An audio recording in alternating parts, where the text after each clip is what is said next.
Welcome to Let's Talk Sports in South Jersey. Gillette Stadium served as one of the coolest drive-in MLS's back tournament watch parties. The venue will host a rematch of one of the competition's knockout round clashes as the New England Revolution square off against the Philadelphia Union. The Revolution left Orlando following that 1-0 defeat to the Union, closing out what was a mixed bag for Bruce Arena's squad in Orlando.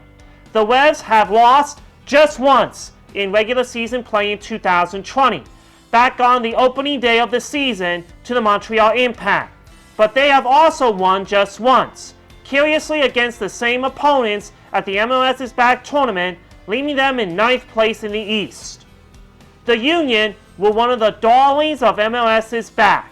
Andre Blake was back to his vintage dominant self. Brandon Aronson and Mark McKenzie shined bright enough to impress European scouts, and Jim Curtin's squad marched to the semifinals, earning more knockout round success after last year's first ever Audi MLS Cup playoff victory. They are contenders this year, but that statement of intent was largely missing in Orlando, with Blake putting on an MVP-like performance to mask some of the errors. Philadelphia have another few gears, as evidence of a thrilling 3-3 draw against LAFC back in March. To get there, do everything midfielder Jamiro Montiel will be the key to better play and sustained success for the rest of 2020.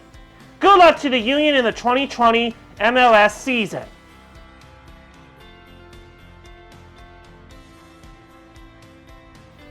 This is what happened in sports history this week.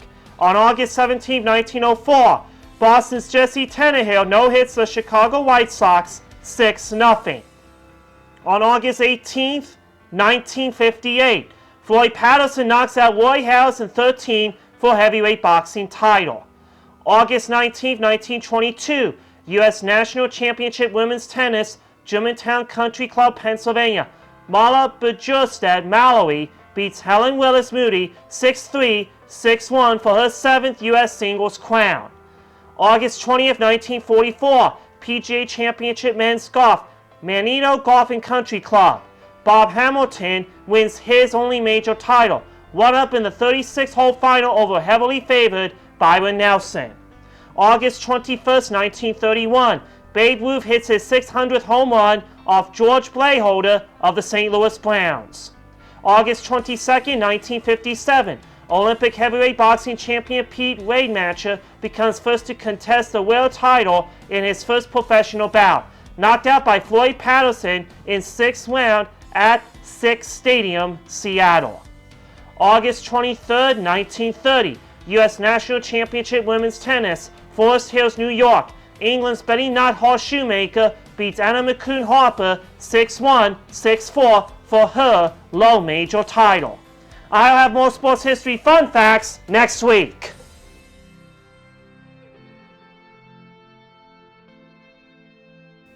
One of the NBA's fiercest rivalries is set to add a new chapter, as the number 6 seed Philadelphia 76ers will seek to upset the number 3 Boston Celtics in the first round of the 2020 NBA playoffs. The Sixers have been one of the league's most inconsistent teams all season, and they're heading into the playoffs without All-Star point forward Ben Simmons, who recently underwent knee surgery. With Simmons sidelined, Al Horford has moved back into the starting lineup alongside All-Star center Joel Embiid. That sets up a fascinating contrast in styles between Boston and Philly. The Celtics start 3 wings in Jason Tatum, Jaylen Brown, and Gordon Hayward, alongside point guard Kemba Walker and big man Daniel Theis. The Sixers don't have a starter shorter than the 6'5" Shake Milton and Josh Richardson. For the Sixers to have any chance of pulling off an upset, Joel Embiid will have to be the best player in this series. Joel Embiid will have an enormous size advantage over the 6'8", 215-pound Theis, and reserves Robert Williams III and Enes Kanter can't contain him one-on-one either.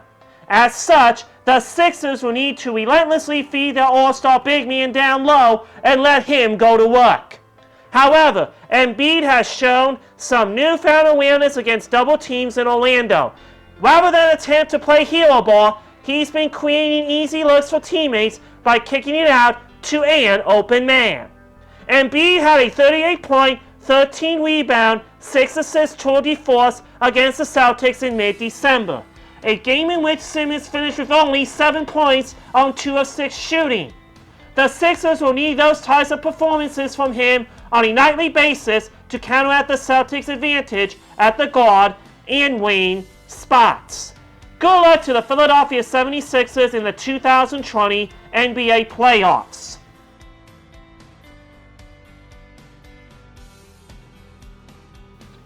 The Flyers' 1-0 victory over the Canadiens in Game 3 of the first round in the Eastern Conference playoffs on Sunday night, as their power play unit was awful and sloppy on both sides of the puck and nearly cost them a pivotal W several times.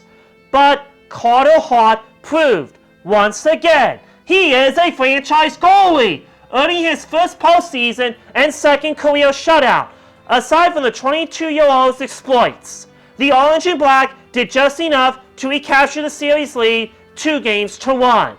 The Flyers had a few quality chances early, but just past the 5-minute mark, a Claude Giroux mid-range shot led to a beautifully ugly goal that hit off of Jake Voracek, putting Philly on the board for the first time since Game 1. Setting the tone early and creating momentum in the first period has been a recipe for success for the Flyers. In all 5 of their playoff bubble wins, they struck first. During the regular season, Philadelphia was 28-7-4 when scoring a goal before their opponent and 13-14-3 when having to play from behind. Still, a win is a win, and it's certainly a good thing to show your opponent and the rest of the Stanley Cup playoff field that a team can win games in different ways. That is a wrap. You can check me out on my podcast at Stefan Sports Radio or through the podcast app or this YouTube channel. And you can listen to me on Saturday nights at 6 o'clock on 1360 WNJC in Cherry Hill. Thank you for watching and keep those comments on, and I will talk to you next week.